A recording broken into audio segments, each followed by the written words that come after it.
Friends Technos 1975 అందరికీ స్వాగతం. మీరు డేట్ వచ్చేసరికి మే 30, 2025. టైం వచ్చేసరికి 4 PM అవుతుంది. ఇప్పుడు వరకు ఉన్న న్యూస్ అయితే ఇవి. ఫస్ట్ వచ్చేసరికి నథింగ్ గ్లిఫ్ లైటింగ్. అసలు నథింగ్ పాపులర్ అయింది గ్లిఫ్ లైటింగ్ వల్ల.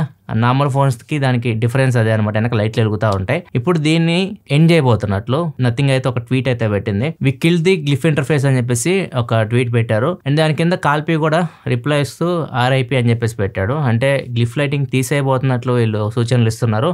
దాని ప్లేస్ లో మ్యాట్రిక్స్ LED తీసుకొని వస్తారని చెప్పేసి కూడా రూమర్స్ వస్తున్నాయి. దానికి గ్లిఫ్ మ్యాట్రిక్స్ అని పేరు పెడతారని చెప్పేసి కొన్ని రూమర్స్ వస్తున్నాయి. మరి చూడాలి, నిజంగానే కంప్లీట్ గా లైటింగ్ లేకుండా నథింగ్ ఫోన్ 3 వస్తుందేమో. నథింగ్ ఫోన్ 3 అయితే కొద్దిగా కొత్త డిజైన్ అయితే మనం చూడొచ్చు. నథింగ్ ఫోన్ 2 లాగా ఉండకపోవచ్చు. నథింగ్ ఫోన్ 3 మోస్ట్లీ జూలై 3వ తారీఖు లాంచ్ అవ్వచ్చు రూమర్స్ ప్రకారం. ఇది లాంచ్ డేట్. నెక్స్ట్ మనకి ఒప్పో Find N5 ఫ్లిప్ ఇప్పుడు డిజైన్ చేంజ్ అవుతుంది. లాస్ట్ టైం చూస్తే మనకి సర్కిల్ లా ఉండేది కెమెరా సెటప్, ఇప్పుడు వర్టికల్ గా అయిపోతుంది. ఇది major design change. And back side display మాత్రం సేమ్ ఉంది. అవుటర్ డిస్ప్లే పెద్ద స్క్రీన్ అయితే పెంచట్లేదు, నార్మల్ గానే ఉంది. ఈ ఒక్క ఫోన్ లో మనకి back side triple camera setup అయితే ఉంటుంది ఫ్లిప్ ఫోన్ లో. మిగతా అన్ని మనకి 2 కెమెరాస్ ఉంటాయి. Only Oppo Find N series లోనే ట్రిపుల్ కెమెరా సెటప్ ఉంటుంది. టెలిఫోటో లెన్స్ కూడా ఉంటాయి. నెక్స్ట్ మనకి వివో నుంచి వివో T4 Ultra తీసుకొస్తుంది. జూన్ లో దీన్ని తీసుకొని వస్తారు. అండ్ ఈ ఫోన్ సంబంధించి టీజ్ చేస్తున్నారు. డిజైన్ కొద్దిగా చేంజ్ అయింది T3 Ultra తో కంపేర్ చేస్తే. దీనిలో పెరిస్కోపిక్ లెన్స్ తీసుకొని వస్తున్నారు. 3x ఆప్టికల్ జూమ్ చేయొచ్చు, 100x వరకు డిజిటల్ జూమ్ చేయొచ్చు. అండ్ దీనిలో ఇంకా మనకి వాళ్ళ ఫ్లాగ్షిప్ ఫోన్స్ ఉంటాయి కదా X సిరీస్ లో టెలిఫోటో మ్యాక్రో చాలా బాగుంటది. మీరు X200 Pro చూస్తే వీడియో తెలుస్తుంది. టెలిఫోటో మ్యాక్రో కూడా మీరు తీయొచ్చు. ఇక్కడ నుంచే దూరంగా ఉన్న ఆబ్జెక్ట్స్ మీరు మ్యాక్రో షాట్స్ తీయొచ్చు. సో ఇది కూడా చాలా బాగుంటుంది ఫీచర్. ఈ ఫోన్ ప్రైస్ పెంచవచ్చు అనుకుంటున్నాను నేను, ఎందుకంటే పెరిస్కోపిక్ లెన్స్ యాడ్ చేస్తున్నారు కాబట్టి. లాస్ట్ టైం ఈ ఫోన్ 32,000 అట్లా తీసుకొచ్చారు T3 Ultraని. ఈసారి ఎంత ప్రైస్ పెడతారో చూడాలి. జూన్ 2nd వీక్ లో ఇది లాంచ్ అవుతుంది. జూన్ లో రాబోతున్న మొత్తం మొబైల్స్ లిస్ట్ మొత్తం రేపు వీడియో అయితే వస్తుంది మన ఛానల్లో. కంప్లీట్ గా జూన్ లో ఏం మొబైల్స్ రాబోతున్నాయో అక్కడ మీకు డీటెయిల్ గా ఉంటుంది, ఒకసారి చూడండి. నెక్స్ట్ మనకి అమెజాన్ ఒక ఫోల్డబుల్ ల్యాప్టాప్ మీద వర్క్ చేస్తున్న రిపోర్ట్ అయితే వస్తుంది. Huawei Mate Book Fold అని చెప్పేసి ఒక ల్యాప్టాప్ తీసుకొని వచ్చింది. సేమ్ ఇదే కాన్సెప్ట్ తో అమెజాన్ కూడా తీసుకొని రాబోతుంది. కాకపోతే ఇది 2026 లో తీసుకొని రావచ్చు. అమెజాన్ నార్మల్గా ఏం చేస్తుంటే అమెజాన్ లో వాళ్ళ బెస్ట్ సెల్లింగ్ ప్రొడక్ట్స్ ఉంటాయి కదా, వాటిని అమెజాన్ బేసిక్స్ బ్రాండ్ మీద వీళ్ళు ఓన్ గా తీసుకొస్తా ఉంటారు. అక్కడ కూడా చాలా బిజినెస్ అయితే జరుగుతుంది. ఇప్పుడు ల్యాప్టాప్స్ కూడా తీసుకురాబోతున్నారు. మరి చూడాలి ఎలా రిసీవ్ చేసుకుంటారు పబ్లిక్. అండ్ ఈ ల్యాప్టాప్ చాలా బాగుంటాయి. ఇవి నార్మల్గా మీరు ఫోల్డ్ చేశారనుకోండి, కింద స్క్రీన్ మనం కీప్యాడ్ లా కూడా యూజ్ చేయొచ్చు. అన్ఫోల్డ్ చేస్తే పెద్ద స్క్రీన్ అయిపోతుంది. కీబోర్డ్ కూడా కనెక్ట్ చేసుకోవచ్చు. అండ్ ఈ కాన్సెప్ట్ ఒకసారి నేను మన ఛానల్లో అన్బాక్స్ కూడా చేశాను. ఏసస్ నుంచి వచ్చింది కాన్సెప్ట్. ఒకవేళ ఆ వీడియో మీరు చెక్ చేయాలనుకుంటే కార్డ్స్ లో లేస్తే అక్కడ నుంచి మీరు చూడొచ్చు. నెక్స్ట్ వచ్చేలా ముందు డీల్ ఆఫ్ ది డే చేసుకుంటే మింత్రాలో నైకీ షూస్ మీద దగ్గర అప్ టు 3,000 వరకు కూపన్ డిస్కౌంట్ అయితే వస్తుంది. ఒకవేళ మీరు చెక్ చేయాలనుకుంటే లింక్ డిస్క్రిప్షన్ ఉంటుంది, అక్కడ నుంచి చెక్ చేయొచ్చు. అండ్ ప్రొడక్ట్ ట్యాగ్ లో పెడతా కొన్ని షూస్, ఒకవేళ చూడాలనుకుంటే ఇక్కడ నుంచి కూడా మీరు చెక్ చేయొచ్చు. నెక్స్ట్ మనకి గూగుల్ పిక్సెల్ ఫోన్స్ చాలా మంది బ్యాటరీ డ్రైన్ ఇష్యూస్ అయితే ఫేస్ చేస్తున్నారు. గూగుల్ పిక్సెల్ అనే కదా, ఆండ్రాయిడ్ ఫోన్స్ లో చాలా మంది ఫేస్ చేస్తున్నారు. గూగుల్ కి రిపోర్ట్ అయితే ఇచ్చారు. దాని మీద గూగుల్ రెస్పాండ్ అయింది. దీనిలో ఇన్స్టాగ్రామ్ యాప్ ఎక్కువ పాత్ర పోషించింది అనమాట. ఇన్స్టాగ్రామ్ యాప్ ఎక్కువ బ్యాటరీని డ్రైన్ చేస్తూ ఉంది. సో దాన్ని రిపోర్ట్ కూడా ఇచ్చారు. ఇన్స్టాగ్రామ్ కూడా దీని రిపోర్ట్ గూగుల్ వాళ్ళు ఇచ్చారు. సో ఇన్స్టాగ్రామ్ దాన్ని ఫిక్స్ చేసి కొత్త అప్డేట్ అయితే ఇచ్చింది. సో ఇన్స్టాగ్రామ్ మీరు కొత్త అప్డేట్ చేసుకుంటే కొద్దిగా బ్యాటరీ డ్రైనేజ్ అయితే తగ్గుతాయి. నెక్స్ట్ మనకి అమెజాన్ సంబంధించి 2019లో జరిగింది ఈ సంఘటన. ముంబైలో మామూలు చిన్నపిల్లలు ఉంటారు కదా, రాఖీలు కట్టించుకుంటా ఉంటారు. సో వాళ్ళ ఒక అబ్బాయి, చిన్న అబ్బాయి మోటు పత్లు అని చెప్పేసి ఒకటి ఉంటుంది అనమాట, చిన్న కార్టూన్ సిరీస్ లా ఉంటది. అలా మాకు రాఖీ కావాలని చెప్పేసి అడిగాడు అనమాట. అలా అని చెప్పేసి వాళ్ళ ఆంటీ ఆర్డర్ పెట్టింది, అమెజాన్ లో ఆర్డర్ పెట్టింది రాఖీని. యాక్చువల్ గా 2019 ఆగస్టు 15వ తారీఖు రాఖీ పండుగ అనమాట. ఈమె ఆగస్టు 2వ తారీఖు ఆర్డర్ పెట్టింది.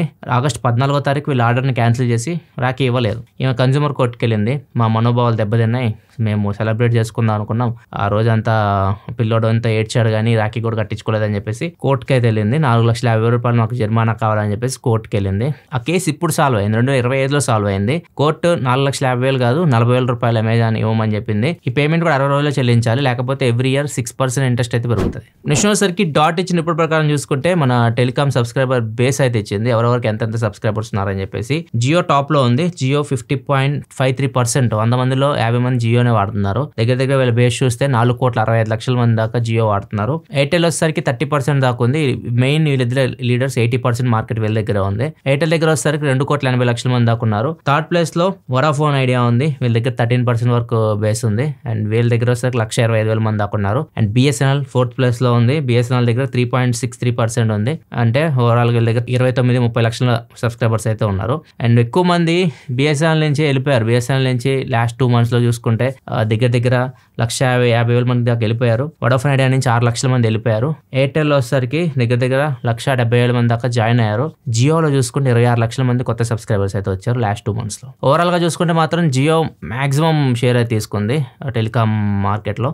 సెకండ్ ప్లేస్ లో ఎయిర్టెల్ అయితే ఉంది. నెక్స్ట్ న్యూస్కి వెళ్ళే ముందు కామెంట్ ఆఫ్ ద డే చూసుకుంటే బబ్లు గణేష్ అడుగుతున్నారు, ఆన్లైన్ స్కామ్ లో డబ్బులు పోతే పోలీస్ కంప్లైంట్ ఇస్తే మళ్ళీ ఆ డబ్బులు మనకు తిరిగి వస్తాయి అని అడుగుతున్నారు. డబ్బులు నీకు తిరిగి రావాలంటే ఫస్ట్ వాడి అకౌంట్ డబ్బులు ఉండాలి, కొట్టేసిన వాడి దగ్గర డబ్బులు ఉండవు.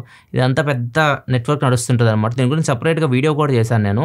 ఒకవేళ మీరు ఆ వీడియో చూడకపోతే ఇక్కడ కార్డ్స్లో వదిలేసి ఇక్కడ నుంచి చెక్ చేయొచ్చు. ఆ వీడియోలో విత్ ఎగ్జాంపుల్స్ కూడా చూపించారు, రియల్ లైఫ్లో జరిగినవి కూడా నేను చెప్పాను. ఒకసారి ఆ వీడియో ఖచ్చితంగా ప్రతి ఒక్కరు చూడండి అండ్ మీ ఫ్రెండ్స్తో కూడా షేర్ చేయండి. చాలా యూస్ఫుల్ వీడియో. చెత్త కంటెంట్ అంతా చూస్తూ ఉంటారు, పనికొచ్చి అసలు చూడరు. చాలా యూస్ఫుల్ అండ్ చాలా మందికి మీరు డబ్బులు సేవ్ చేస్తారు ఇది ఒకవేళ మీరు వీడియోని ఎక్కువ స్ప్రెడ్ చేస్తే. నెక్స్ట్ మనకి డొనాల్డ్ ట్రంప్ వచ్చిన దగ్గర నుంచి ఏదో ఒకటి చేస్తూనే ఉన్నాడు. టారిఫ్స్ అయితే వేసాడు అన్ని దేశాల మీద అండ్ ఇప్పుడు పెద్ద ఇష్యూ నడుస్తుంది. ఇది కోర్టు కూడా వెళ్ళారు. బైడెన్ ఉంటారు కదా, వాళ్ళ ఆపోజిట్ టీం వాళ్ళు, బైడెన్ వాళ్ళు కోర్టుకి వెళ్ళారు. న్యూయార్క్లో కోర్టుకి కేసు వేసిన తర్వాత కోర్టు ఏం తీర్పిచ్చిందంటే ఇట్లా మీ టారిఫ్స్ ఎట్లా పడితే అట్లా పెంచడానికి అయితే లేదు, వెంటనే వీటిని తీసేయండి, దీనివల్ల అమెరికాకి చాలా నష్టం జరుగుతుంది, చాలా కంట్రీస్ అమెరికాతో బిజినెస్ చేయడానికి భయపడతాయి అది అని చెప్పేసి కోర్టు అయితే హెచ్చరించింది అనమాట. దీని వెంటనే ఆపేయాలంది. వీళ్ళు పై కోర్టుకి వెళ్ళారు ట్రంప్ టీం వాళ్ళు. సో ఇప్పుడు పై కోర్టు అంటే వాషింగ్టన్కి వెళ్ళారు. వాషింగ్టన్లో కోర్టు వచ్చేసరికి జూన్ 9 వరకు యథావిధిగా టారిఫ్స్ కొనసాగించండి, 9వ తారీఖు మీ ఇద్దరి మధ్య మళ్ళీ వాదన జరుగుతుంది అనమాట. అప్పుడు డిసైడ్ అవుతారు టారిఫ్స్ ఉంచాలో పెంచాలో. అండ్ దీని మీద ట్రంప్ కూడా రియాక్ట్ అయ్యాడు. సో నేను ఇది నా కోసం చేయట్లేదు, దీనివల్ల మనకి ట్రిలియన్స్ ఆఫ్ డాలర్స్ వస్తున్నాయి, మన ఎకానమీ కూడా గ్రో అవుతుంది, ఇది నా కోసం ఏం చేసుకోవట్లేదు అని చెప్పేసి ట్రంప్ ఒక పోస్ట్ కూడా పెట్టాడు. జూన్ 9వ తారీఖు తెలుస్తుంది కంప్లీట్గా అసలు ఈ టారిఫ్స్ ఉంచుతారో తీసేస్తారు. నెక్స్ట్ మనకి థాయిలాండ్లో చాలా మంది వెళ్తుంటారు, పులులతో కూడా ఫోటోలు దిగుతూ ఉంటారు, వాటిని ట్రైన్ చేస్తూ ఉంటారు పులులను. అక్కడ మనుషులు కూడా వెళ్ళి ఫోటోలు దిగవచ్చు. మా టీమ్మేట్ కూడా ఒకళ్ళు వెళ్ళారు, అది చూడడానికి ఎంత భయంకరంగా ఉంది పులి, వాడు భయపడతా తాగుతున్నాడు పాపం. సో ఇక్కడ థాయిలాండ్లో ఇండియా నుంచి ఒక అతను వెళ్ళాడు.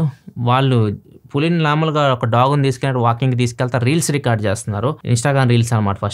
ఫస్ట్ రీల్స్ రికార్డ్ చేస్తూ ఉంటే కొద్దిసేపు వరకు అది బాగానే ఉంది, దానికి బ్యాక్ టచ్ చేస్తే కోపం అనమాట పుల్లకి.